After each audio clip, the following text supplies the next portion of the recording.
In this episode of Costume as Character, I spoke with Lucinda Wright about her work on The Witcher Season 3. But before we get into that, if you want more videos about costume design and all the work that goes on behind the scenes, please don't forget to like and subscribe to our channel.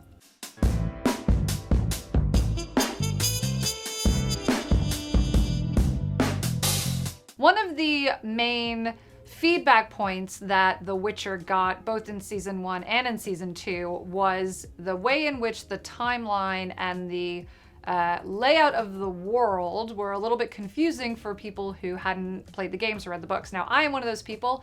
I watched my partner play the game, but with mild interest. But I did watch the shows, and that was something that I sort of struggled with, was keeping track of where Geralt and Ciri and Yennefer were at any given time, and also where in the timeline they were. That was more for Season 1. In the first bit of Season 3, one of the things that Lucinda Wright really focused on was creating a sense of movement through costume design. So depending on where the characters were, that was reflected in the way in which the people of that area dressed, whether it was Redenia, for the people of Nilfgaard, or wherever they happened to be.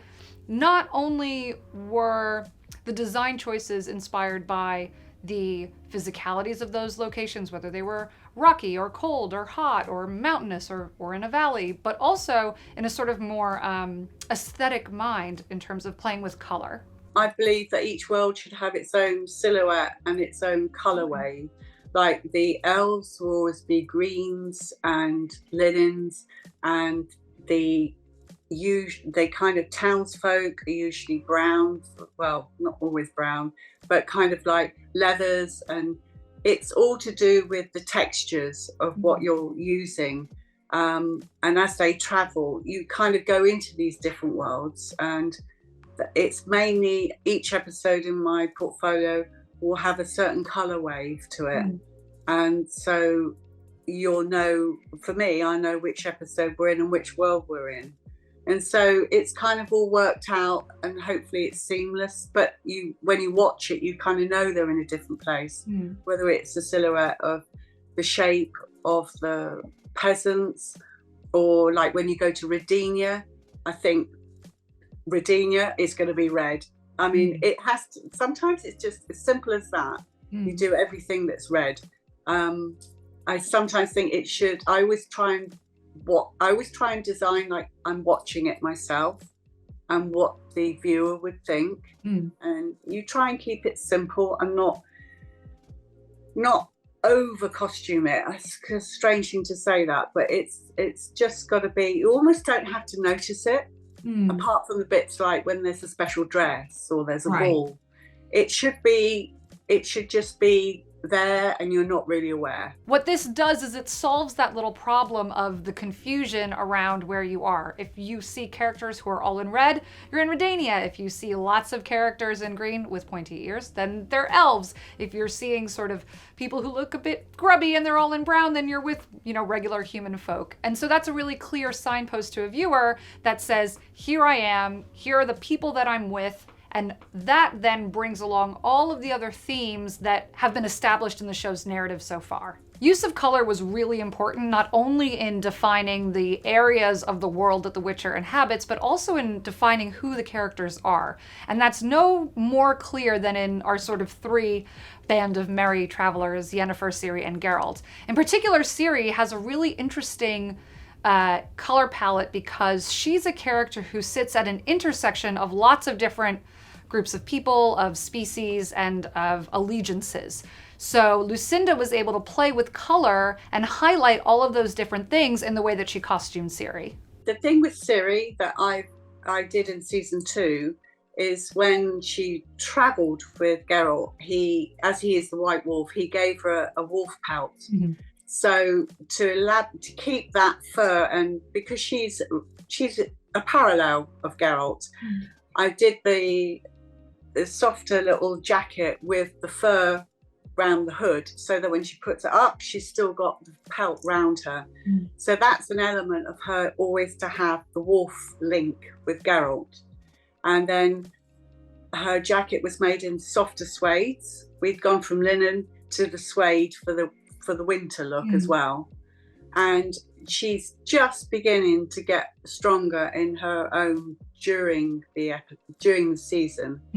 And I like to always play Geralt and Ciri not against each other, but they're a reflection of each other. When one's stronger, one's weaker. It's just trying to get that family link that Witcher 3 is about. But she does go on a bit, I hate that expression, a journey, but her clothes do go through a movement throughout the whole season, which you'll see when you see the others. In this part of season 3, Ciri is really coming into her own as a really powerful mage, but also in becoming a witcher and also in growing as a young woman.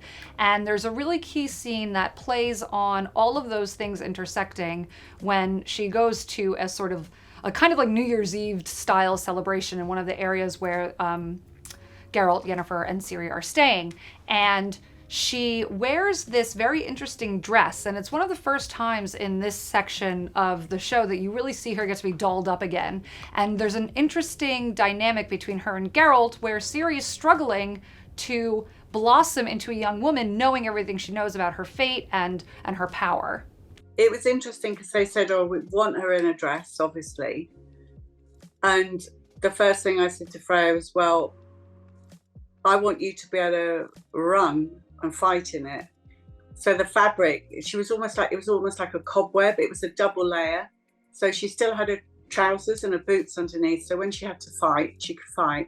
But also, it's also bringing in that, I call it the Ciri blue, the blue of Sintra from season 1. So that's why she's blue in that. And it was trying to make her look, as you say, with all the embellished jewels, really pretty, and she'd really made an effort. Yeah, she could still fight, and she was just wanted to do it almost like a just float, but then still have the practical side of being able to do what she can do. Geralt is the linchpin of this show, and when Lucinda took over costuming for The Witcher with season 2, she made a couple of key changes to the way that his costume was put together. And I thought, does that leather work or does that not work? And I was quite brutal about it for season 2. I felt it needed more leather. I thought the scripts reflected a realism. It had to be harsher, it had to be stronger, like the Nilfgaard had to have armour that looked like armour, that could fight like armour. So I would say I didn't pay too much attention to the game or the books on that one. I literally looked at them as characters and actors and designed looks that I thought would work on the screen and kind of showcase the characters the best they are by having all the witches at Kaer Morgan in season 2. That all had to be leathers and darks. And then when they had, just to have that reflection on the different episodes. There's plenty of things that have to be taken into consideration when designing a costume, and it's not just aesthetics or even what those clothing items mean to a character. There's also a real base level practicality. Henry always did his stunts, so it was always him. But obviously you would have one that was a lighter weight, rubberized so he wouldn't take out the eye of the other opponent as he thrashed them. But it was, I was very lucky to work very closely with Henry. He was brilliant to work with, so professional. And when you're showcasing a physique like that as a costume designer, which is the best job in the world, you have to make sure he could fight. And it was very lightweight, and it was always practical. So when I first joined it, I said to him, where'd you get your elixirs from? And he said, oh, it's magic. And so we came up with that idea about the leg brace, like where you could have all the pockets of the elixirs. I do believe that all the costumes should be practical and should be realistic and move like contemporary, but they're just cut differently. I hope I never do costumes that look like they've literally just come out of the wardrobe and they're like pristine. I like to have everything totally broken down, have a brilliant team working with me. So with all of our input, that's how we achieve the look. In particular with Geralt, those costumes have to work for all of the stunts that Henry Cavill is doing himself. And what was really interesting to me was that Lucinda actually would go and watch those stunts being choreographed. Our stunt team would always be rehearsing. So quite often I would go in and watch how a fight was done. And sometimes I'd actually design the costume to suit the fight, because I do like it when costumes, spin around and it just makes the fight look more interesting in clothes, and they can move in it because they've got to be able to move in it. There's no point.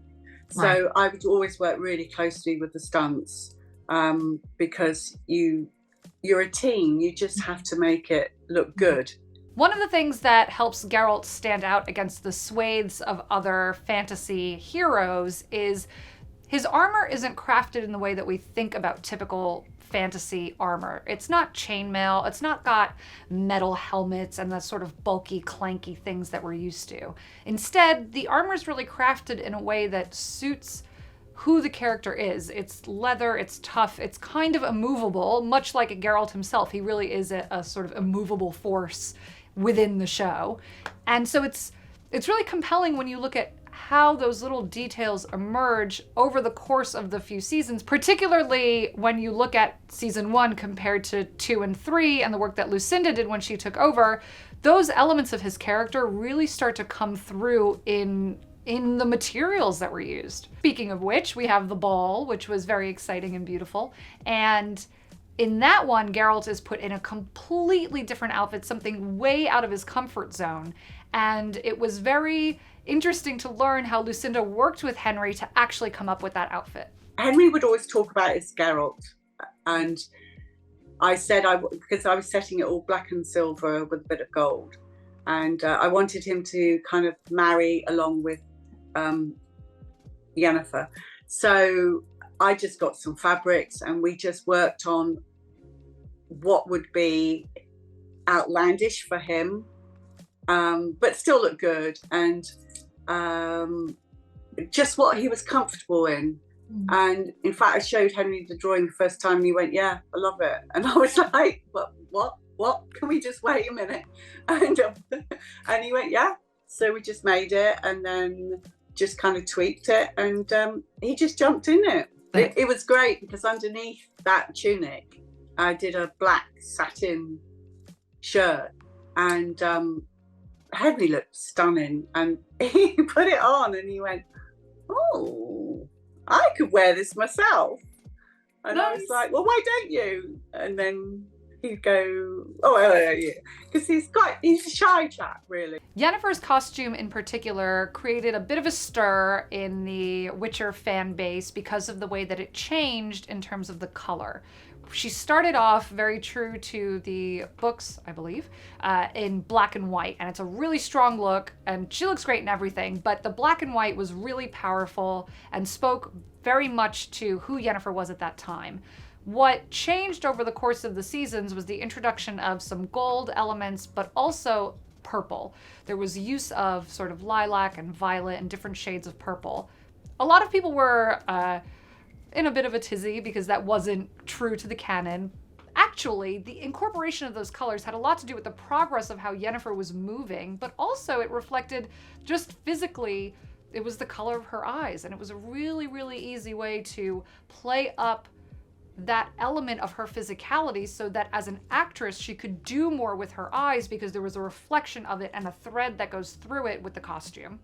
You've always got to remember that the actor is wearing the clothes, and I would never say, well, the character should wear this and the actor not be happy. But with Anya, who's a very strong girl herself, her strong colours, are black and white and a bit of lilac purple to go with her eyes. So it's very much, I wanted to, in Witcher 3, I wanted to hark back to the strong coats the strong looks she wore in season 1, because in season 2 she kind of lost the magic and kind of went softer, and that's why we had the soft cloaks of lilac and those introduced to colour. In this section, part 1 of season 3, Yennefer is on quite an emotional journey.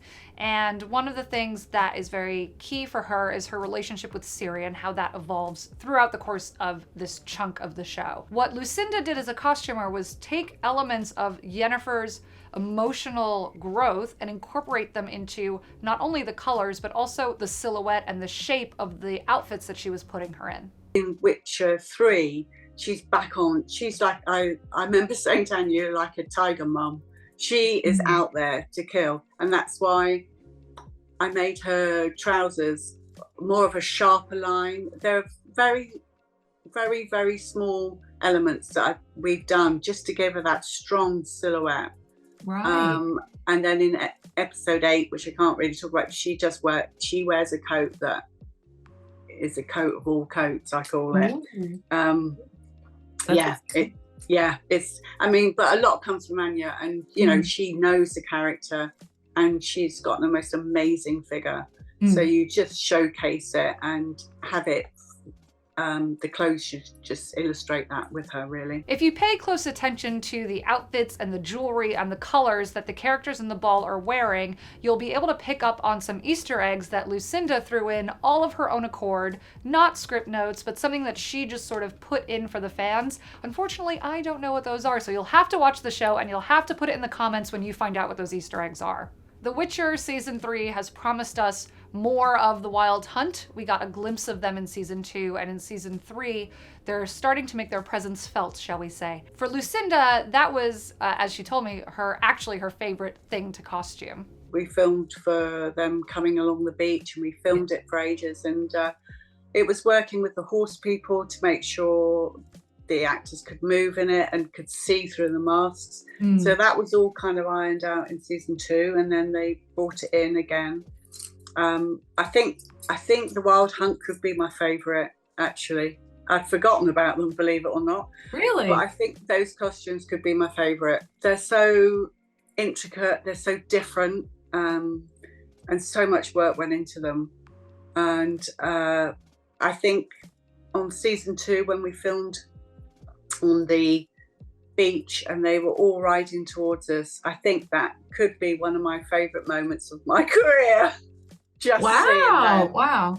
Because when the horses came past us, it was like, whoa, because I was standing with my camera, obviously.